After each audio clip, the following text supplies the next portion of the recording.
Hello guys, in this video I'm going to show you how to turn on special wine offers and notifications in the Vivino app. First we have to open up the app. Here it opens up in the home menu.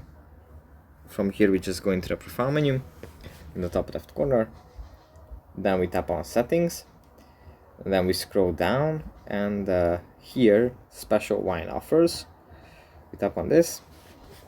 And here we can select how we want to be notified about these offers. It's either push notifications or email or both. You can turn on both.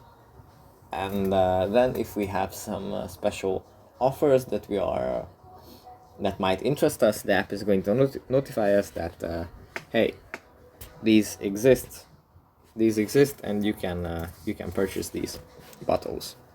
So yeah, that's pretty much it for this video. I hope it was helpful for you guys, and I'll see you in the next one. Bye.